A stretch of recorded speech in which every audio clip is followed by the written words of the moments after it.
Hello hi friends, welcome back to our channel. ఈరోజు మనము మెంతికూర టమాటా కర్రీ ఎలా చేయాలో చూద్దాము. ముందుగా మనము మెంతి ఆకును ఇట్లా ఆకులే కట్ చేసుకొని పెట్టుకోవాలి.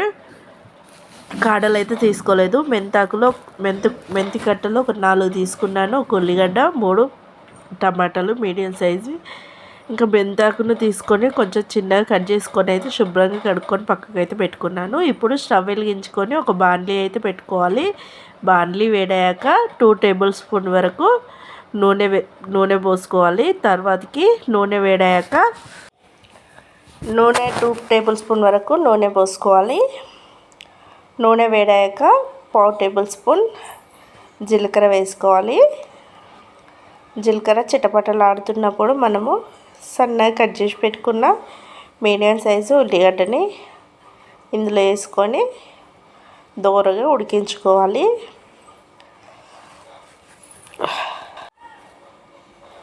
చూడండి, ఉల్లిగడ్డలు అయితే కట్ చేసి పెట్టుకున్న ఉల్లిగడ్డలు అయితే ఇలా నూనెలో వేసుకుంటే మనకు ఇలా నూనెలో అనేటివి బాగా దోరగా ఉడుకుతూ ఉంటాయి. తర్వాతకి ఇందులో మనము 1/2 టేబుల్ స్పూన్ వరకు అల్లం వెల్లుల్లి పేస్ట్ వేసుకొని కలుపుతూ 1 నిమిషం పాటు హై ఫ్లేమ్లో వేయించుకోవాలి. అల్లం వెల్లుల్లి పేస్ట్ను పచ్చి వాసన పోయే వరకు ఇలా కలుపుకుంటూ వేయించుకుంటే మనకు అల్లం వెల్లుల్లి పేస్ట్ ప్లేస్లో మనము వెల్లుల్లి రెబ్బలైనా వేసుకోవచ్చు. కానీ నేనైతే అల్లం వెల్లుల్లి పేస్ట్ వేసాను. ఇలా అల్లం వెల్లుల్లి పేస్ట్ ఇలా వేగాక 1/2 టేబుల్ స్పూన్ వరకు పసుపు వేసుకోవాలి. పసుపు వేసుకొని మరోసారి కలుపుకోవాలి. ఇలా కలుపుకున్నాక మనం ముందుగా కట్ చేసి పెట్టుకున్న మెంతాకు ఉన్నది కదా, ఆ మెంతాకు ఇందులో వేసుకొని కలుపుకోవాలి. చూడండి, మనకు మెంతాకు ఉడుకుతున్న కొద్దీ కొంచెమే అయిపోతుంది.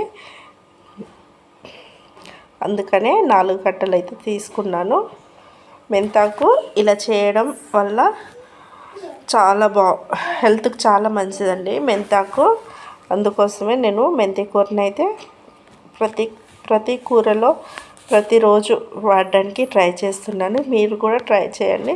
ఇలా అప్పుడప్పుడు చేసుకున్నా కూడా చాలా మంచిదండి హెల్త్కి.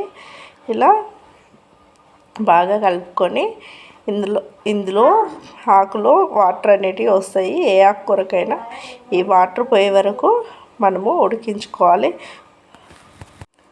ఇలా వాటర్ మొత్తం పోయాక ఇంకా మనము ఒక్కసారి కలుపుకొని మాడిపోనియకూడదండి. చూడండి, నేను ఈ గిన్నె నిండా మెంతాకు తీసుకున్నా కదా, అది చూసే వరకు ఒక పిడికడంత అయింది కదా కూర. అందుకనే టమాటాలు వేసుకుంటున్నాను. ఇలా టమాటాలు కొంచెం మెంతి కూరలో ఎక్కువ ఉంటే రుచి అనేది చాలా బాగుంటుంది. ఓకేనా? ఇలా టమాటాలు వేసుకొని ఇంకా బాగా కలుపుకొని ఉప్పు వేసుకోవాలి. రుచికి సరిపడు ఉప్పు వేసుకున్నాక కలుపుకొని మూత పెట్టుకోవాలి. ఇలా కలుపుకొని మూత పెట్టుకున్నాక టమాటాలు అనేటివి బాగా ఉడికినాక మెత్తగా గుజ్జు అయ్యే వరకు ఉడికించుకోవాలి. ఇలా ఉడికినాక రుచికి సరిపడు కారప్పొడి వేసుకోవాలి. కారప్పొడి వేసుకొని కలుపుకొని మళ్ళీ మూత పెట్టుకోవాలి. మళ్ళీ 3-4 నిమిషాల పాటు చిన్న మంట పైన కారాన్ని ఉడికించుకోవాలి. ఇలా కారాన్ని ఉడికించుకున్నాక లాస్ట్లో కొంచెం కొత్తిమీర వేసుకొని సర్వ్ చేసుకుంటే మనకు ఎంతో రుచికరమైన మెంతాకు కూర అయితే రెడీ అయినట్లే ఫ్రెండ్స్. ఓకేనా? నా వాయిస్ మీకు అర్థం కాలేదనుకో సారీ అండి, కోల్డ్ అవుతుంది, అందుకోసమే వాయిస్ అయితే ఇలా వస్తుంది. ఓకేనా ఫ్రెండ్స్? ఈ వీడియో కనుక మీకు నచ్చినట్లయితే లైక్ చేయండి, షేర్ చేయండి, కామెంట్ చేయండి. ప్లీజ్ సబ్స్క్రైబ్ చేయండి. ఇంకా కొత్తిమీర వేసుకొని ఇంకా స్టవ్ ఆఫ్ చేసుకొని బాగా కలుపుకోవడమే ఫ్రెండ్స్. ఓకేనా?